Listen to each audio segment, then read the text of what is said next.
The wind howled through the narrow mountain paths, dragging snow across the frozen ground like waves of white dust. The sky was gray and heavy, pressing down on the quiet world below. Somewhere along that lonely trail, a woman walked. Her steps were slow, her body trembling with cold and exhaustion. In her arms, wrapped in a thin, worn blanket, she held a small child, still and silent. The woman's name was Anna. Her clothes were torn, her shoes half buried in the snow. But she kept walking. Each breath came out as a cloud of mist. Her lips were cracked, her hands stiff from the chill. The wind pushed against her, yet she didn't stop. Somewhere ahead she had seen smoke rising earlier that morning. A cabin. Someone must live there. Maybe, just maybe, that person could help her, though not in the way most would imagine. When she finally reached the cabin, her knees almost gave out. The small wooden house stood at the edge of the forest, dark and still except for a thin line of smoke curling up from the chimney. She hesitated. Her heart pounded, not from fear, but from the weight of what she had come to do. With the last of her strength, she raised her hand and knocked. Inside, the sound echoed softly. A few moments later, the door creaked open. A tall man stood there, his face rough and marked by years of solitude. His beard was thick, his eyes sharp yet tired, as if he hadn't spoken to anyone in months. He looked at her, confused, then at the small bundle in her arms. Anna tried to speak, but her throat was dry. The words came out as a whisper. "Please," she said, her voice breaking. "Please bury my child." The man's eyes widened. He didn't move, didn't breathe for a moment. The wind whistled through the trees behind her, carrying her words into the distance. He had expected many things in his years of silence, hunters, travelers, storms, but not this. She lowered her gaze, clutching the small body closer. "I can't do it alone," she murmured. "I don't have the strength." The man's hand tightened on the doorframe. He stared at her, the snow collecting on her hair, the faint tremble in her arms. Something in his chest stirred, a feeling he hadn't allowed himself to feel in a very long time. For a long moment the man didn't answer. He just stood in the doorway, the light from his fire flickering behind him, painting his shadow across the snow. Anna waited, her breath coming out in short bursts. The silence stretched between them, heavy and painful. Then without a word he stepped aside. "Come in," he said quietly. She hesitated, unsure if she had heard him right. But when he nodded once, she stepped inside, the warmth of the cabin washing over her like a wave. The air smelled of smoke and pine. A small fire burned in a stone hearth, and beside it sat an old wooden chair and a worn table scattered with tools. Everything looked simple but clean, the home of a man who lived alone, and liked it that way. He closed the door behind her, shutting out the storm. For a moment, neither spoke. The only sound was the fire crackling and the faint whistle of the wind pressing against the cabin walls. The man's eyes moved to the bundle in her arms. "The child," he said softly, as if the word itself hurt to say. "How long?" Her lips trembled. "Since morning," she whispered. "He stopped breathing just after sunrise. I tried to wake him, but—" Her voice faded, swallowed by grief. She held the child closer, rocking slightly. "He was all I had left." The man's jaw tightened. He looked away, staring into the fire. His mind searched for the right words, but none came. What could anyone say to a mother holding her dead child? After a while he finally asked, "What's your name?" "Anna," he nodded slowly. "I'm Samuel." Her eyes flickered to him for a moment, then back down to the still form in her arms. "I didn't know where else to go," she said. "The town is too far, and the ground there is frozen. I just wanted him to rest somewhere safe." Samuel turned away and reached for a kettle on the stove. He poured hot water into a small cup and placed it on the table. "Sit," he said quietly. "You're freezing." She obeyed, her legs weak.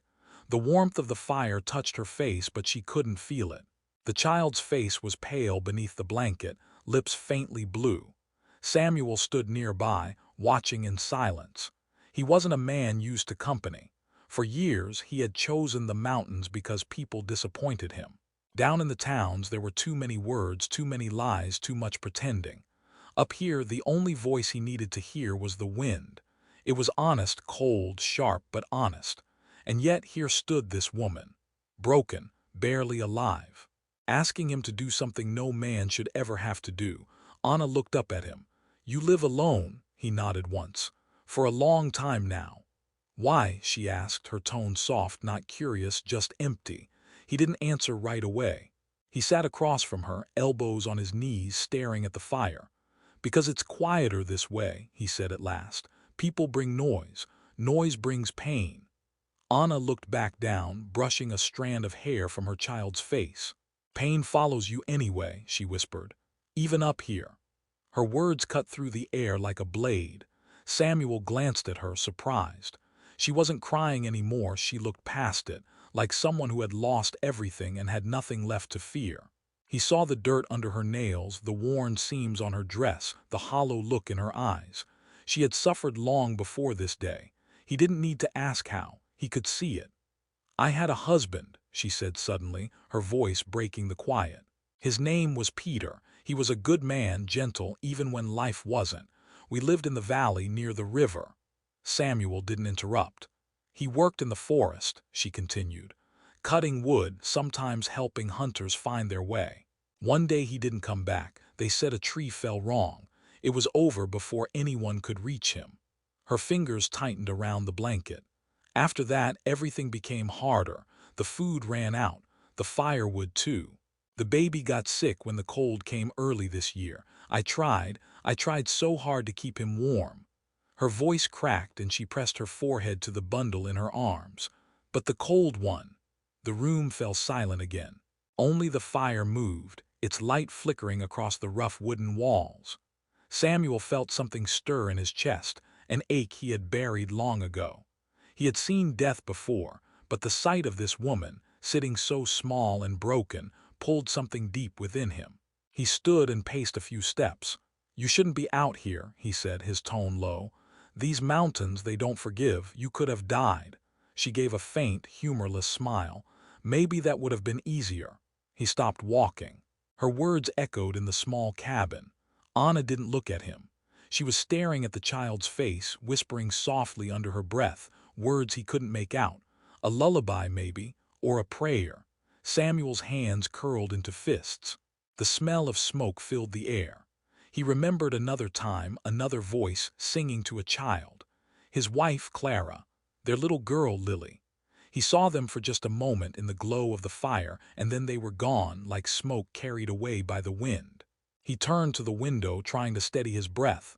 "You should rest," he muttered. "There's a cot by the wall." Anna shook her head. "Not yet. I can't put him down, not like this."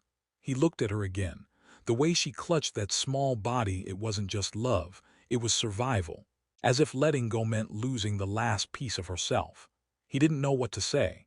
Words wouldn't fix this.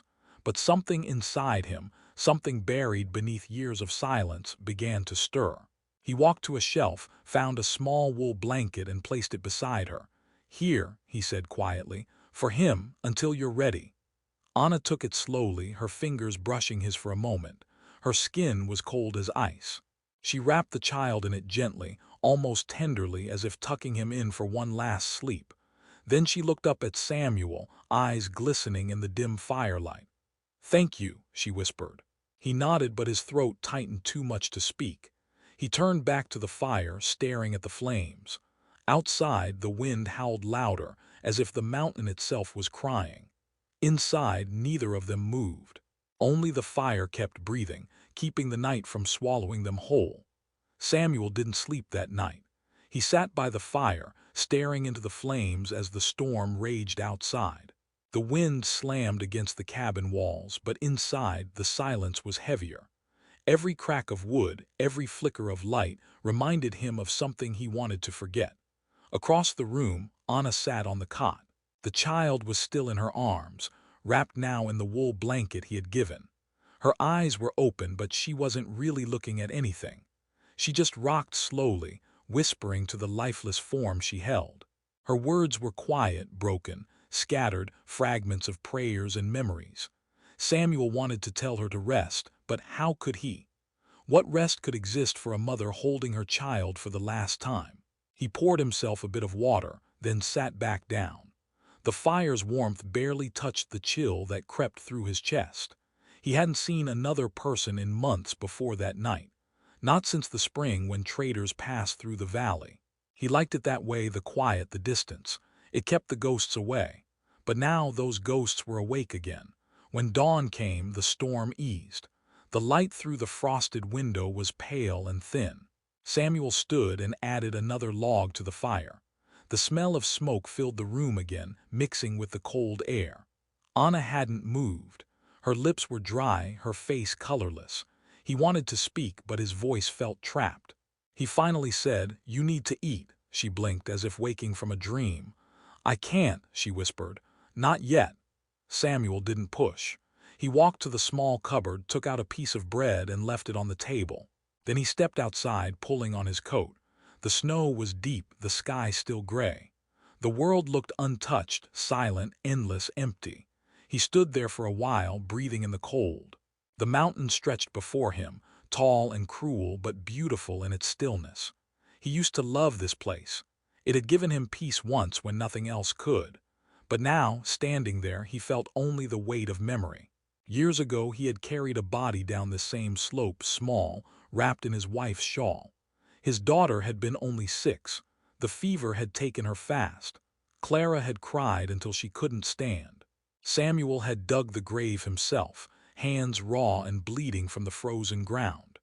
After that, he never went back to the valley. He built this cabin, miles away, and told himself he was done with people, done with pain. But pain, he had learned, was patient.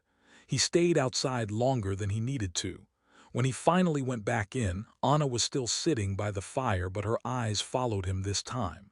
"You have a shovel?" she asked quietly. He paused. "I do." "Then please," she said. Her voice shook, but she held his gaze. "I want to do it before the ground hardens again." Samuel didn't move for a moment. Then he nodded once and went to the corner of the cabin. He took down the old iron shovel and an axe, both worn from years of use. "It'll take time," he said. "The snow's thick." "I'll help," she whispered. He looked at her thin hands trembling in the firelight. "No," he said. "You stay warm." Her eyes filled with tears, but she didn't argue. She just looked down at the small face resting in her arms and brushed her fingers across the child's hair. "His name is Eli," she murmured. Samuel stopped, his hand tightening on the shovel handle. "Eli," he repeated quietly. "That's a strong name."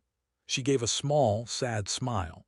"He liked to climb trees," she said, her voice breaking on the words. "He said he wanted to touch the clouds someday." Samuel swallowed hard. He couldn't remember the last time someone had spoken like that in this cabin, with warmth, with love. He cleared his throat and turned toward the door. "I'll find a place," he said, "not too far." When he stepped outside again, the wind had calmed. The mountain was quiet now, wrapped in white. He walked down the slope until he found a small clearing near the edge of the woods, a peaceful spot where the morning light touched the snow. There, he began to dig.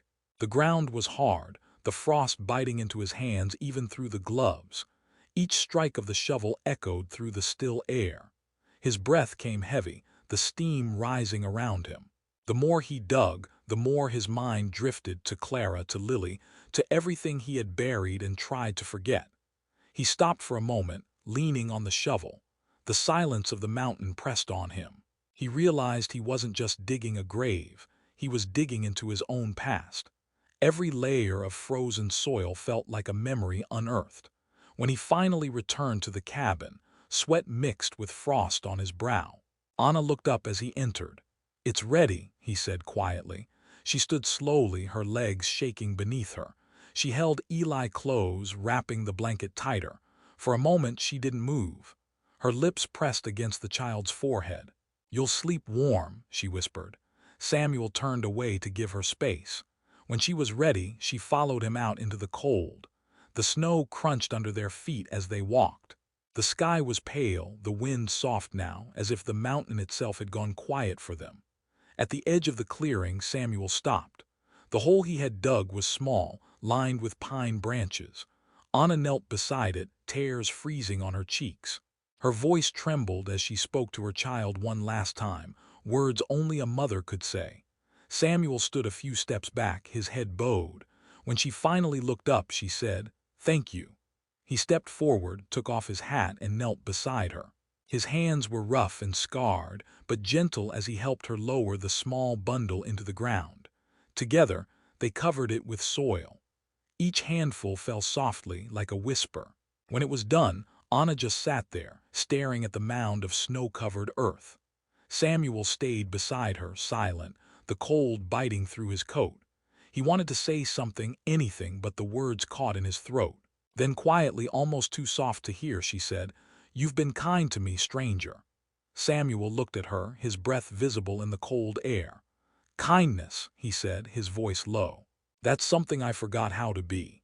She met his eyes, and for a brief second, something unspoken passed between them, not comfort, not understanding, but recognition. Two broken souls meeting in their grief.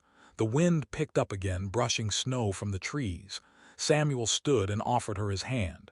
"Come," he said, "you shouldn't stay out here too long."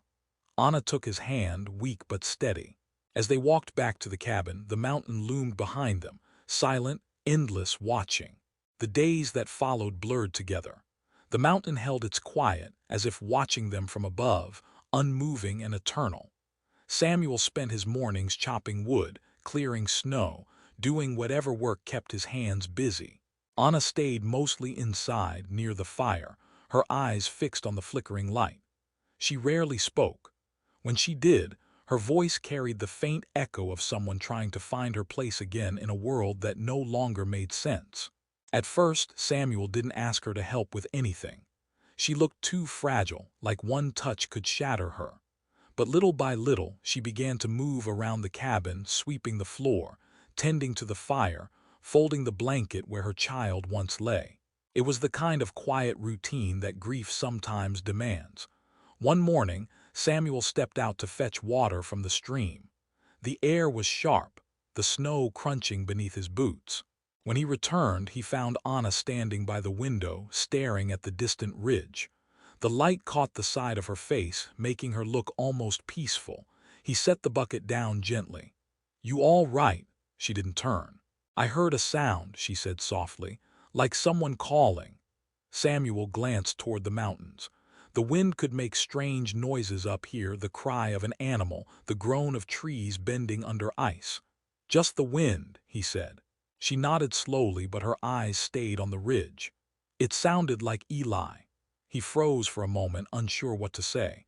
Grief had its own voice, and he knew better than to silence it. He simply said, "The mountain carries memories.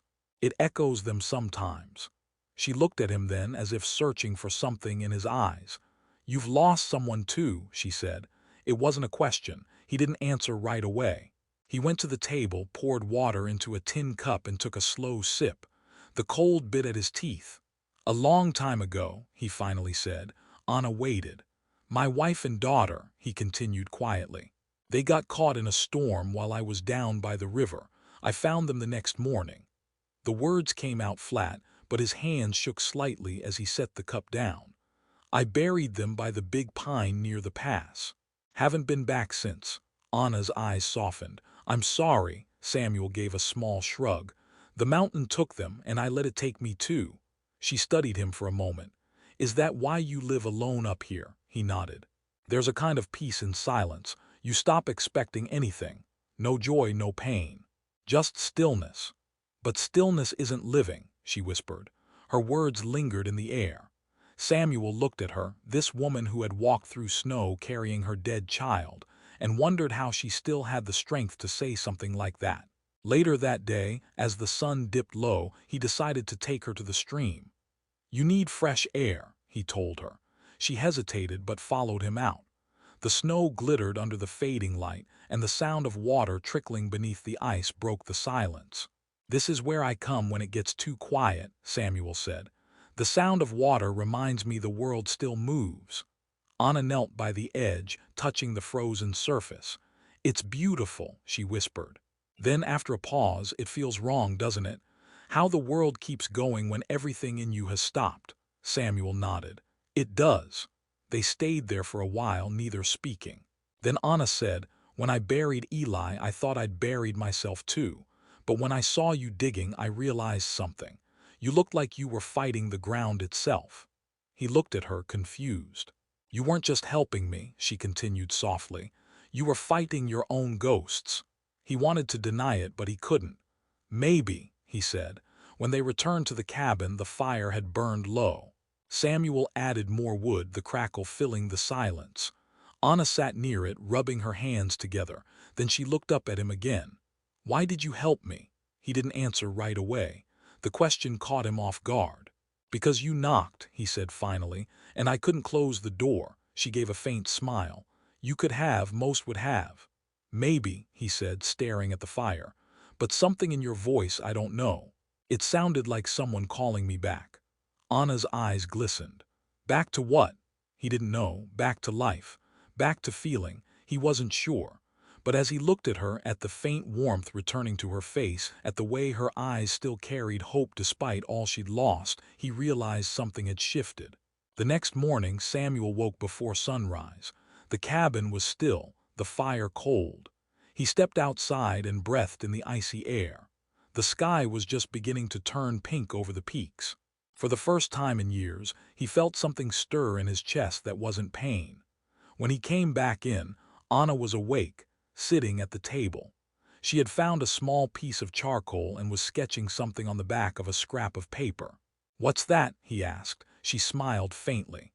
"The view from the window. I used to draw when I was a girl." He leaned closer. Her lines were rough but delicate, the shape of the ridge, the dark trees, a thin stream cutting through the snow. "You've got a good hand," he said. "It helps me remember," she replied. "If I can draw it, it means I'm still here." Samuel looked at her a long time. Then he said quietly, "Maybe that's what we're both doing. Trying to prove we're still here." For the next few days, a strange rhythm formed between them. They spoke little, but when they did, it was simple, about the firewood, the weather, the small things that made the days bearable. But beneath those words was something else, an understanding, fragile but real. One night, as snow fell again, Samuel found himself staring into the flames, listening to the sound of Anna humming softly. It was the same tune she had sung to her child. The sound wrapped around the cabin like a warm blanket. He closed his eyes. For the first time in years, he didn't feel alone.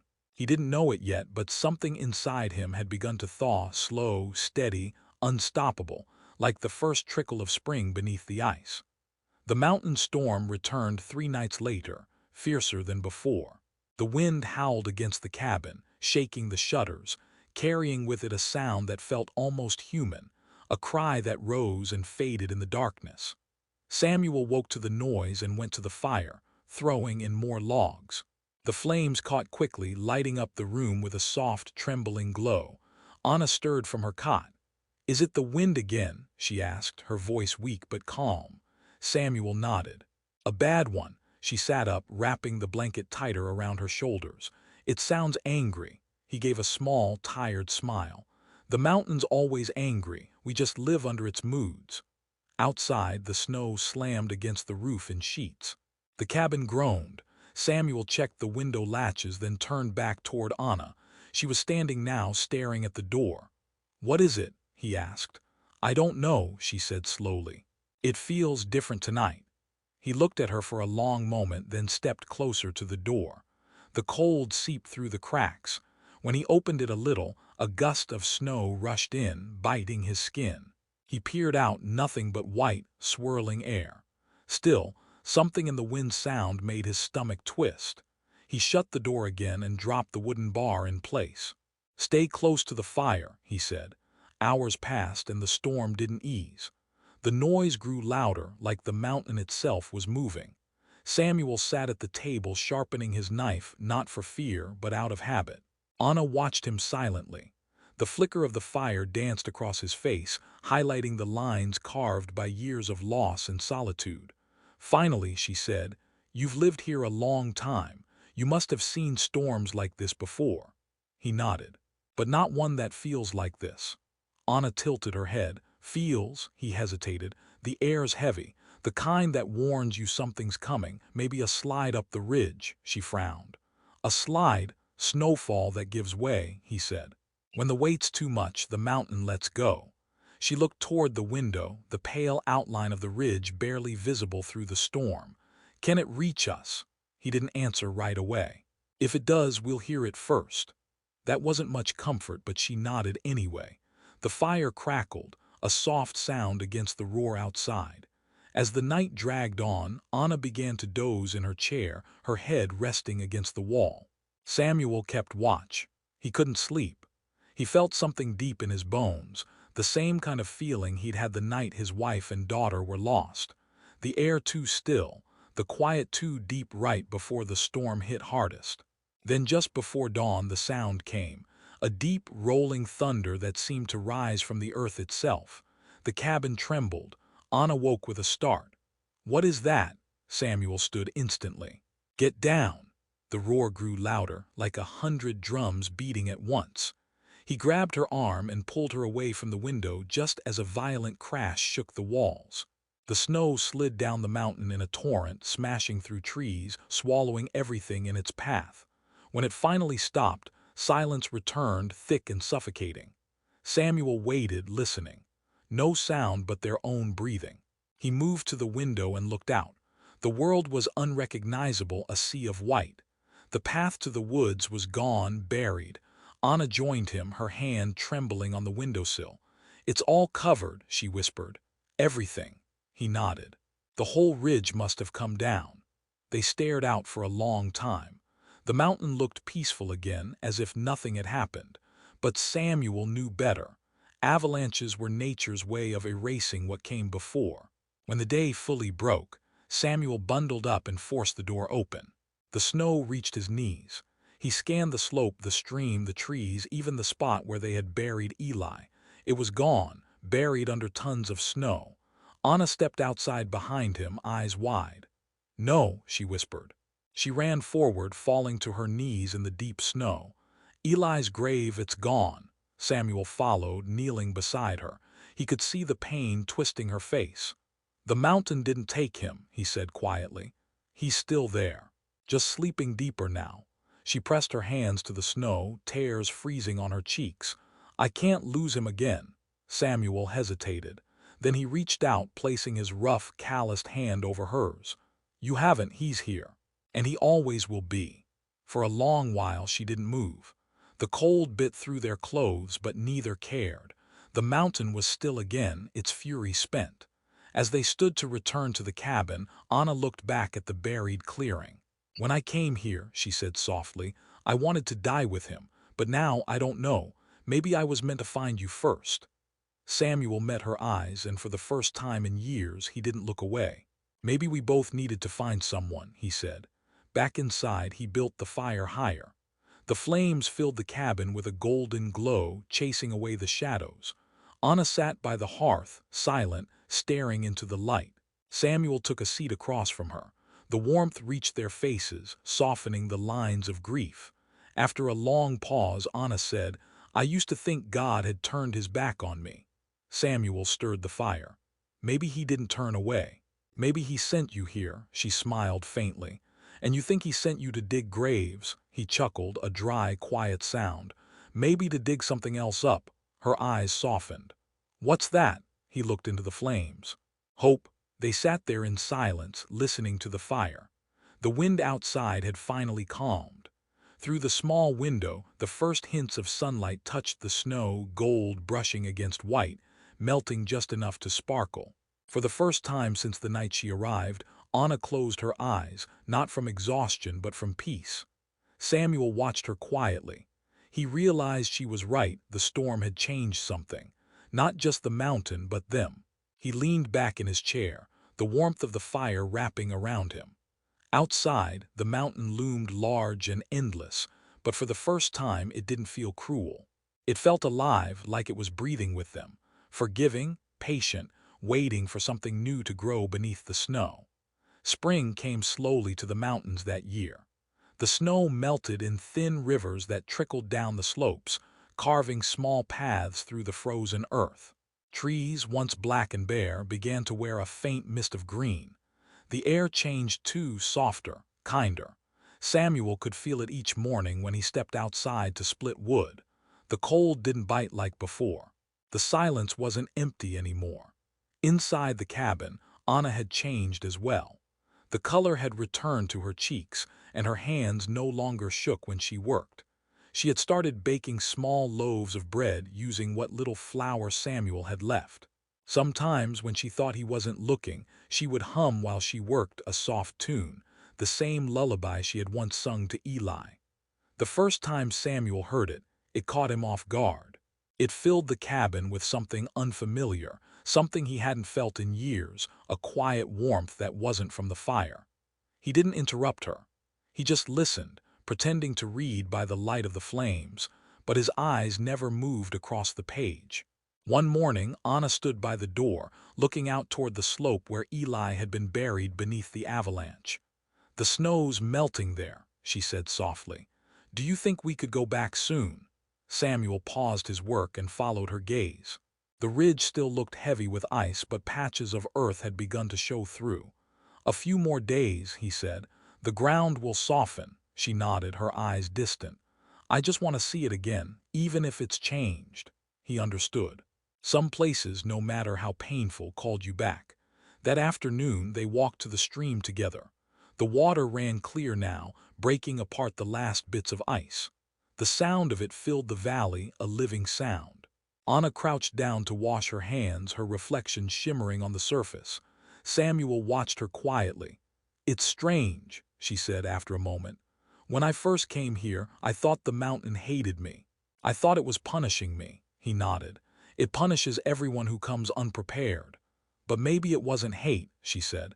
"Maybe it just strips you down until there's nothing left but truth." Samuel looked toward the peaks rising behind her. "The mountain doesn't care about us," he said softly, "but it teaches, it makes sure you listen."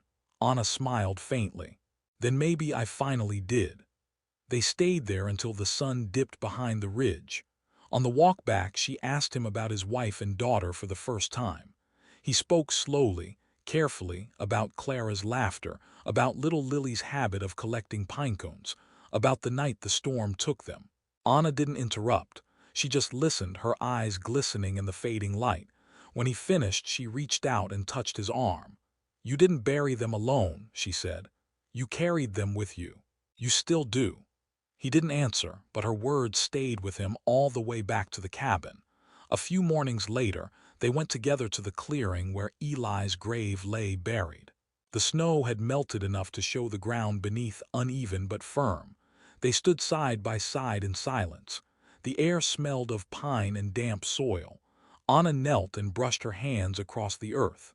"He's still here," she said, her voice steady. "I can feel it." Samuel set down the small wooden cross he had carved from pine. "For him," he said. She looked up at him, eyes full. "You made this?" He nodded. "Didn't seem right leaving it bare." Her hands trembled as she placed the cross in the ground. "He would have liked that," she whispered. "He loved trees." They stood there for a long time, neither moving. The breeze stirred Anna's hair. Samuel watched her lips move silently, a prayer maybe, or just a mother's farewell. When she finally stood, her face was wet, but she was smiling. As they walked back down the hill, Anna said quietly, "I think it's time I go back to the valley." Samuel's step slowed. He'd known this moment would come, but the thought of her leaving hit harder than he expected. "You'll have to wait for the paths to clear," he said after a pause. "I will," she said, "but I can't stay forever. There's work to do down there. Maybe I can start again." He nodded, trying to hide the heaviness in his chest. "You should." That evening they ate together in silence. The firelight flickered between them, soft and golden. Every so often Anna would glance at him, as if she wanted to say something but couldn't find the words. Finally she said, "You've given me more than you know, Samuel." He looked up. "I didn't do much." "You did everything," she said. "You opened your door." He looked into her eyes then, really looked, and in them he saw not the broken woman who had come to his doorstep that cold night, but someone reborn, stronger, lighter, alive. Days passed and the snow continued to retreat.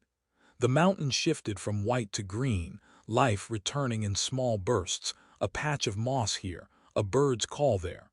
Anna packed what little she had into a cloth bag. When the day came for her to leave, the sky was clear, the air warm. Samuel stood at the edge of the path as she tightened her shawl. Neither spoke for a while. The sound of the stream carried faintly in the distance. Finally, she said, "I'll come back. When the flowers bloom," he nodded. "You'll find me here." She smiled, a real smile this time, gentle and bright. Then she turned and began walking down the path. The mountain stretched before her, vast and open. Samuel watched until she disappeared into the trees. The silence returned, but it wasn't the same. It wasn't empty anymore. He turned back to the cabin. The door creaked softly as he opened it. Inside, everything was still: the chair by the fire, the carved cross on the table, the faint smell of bread. He sat down, hands folded, eyes fixed on the window. The sun spilled across the floor, warm and golden. Outside, the snowmelt dripped from the roof like a slow heartbeat. He breathed deeply. The air carried her song, or maybe it was the wind, or maybe it was just memory. But in that moment it didn't matter. The mountain that had once buried his past now whispered something new, something he hadn't heard in years. Life.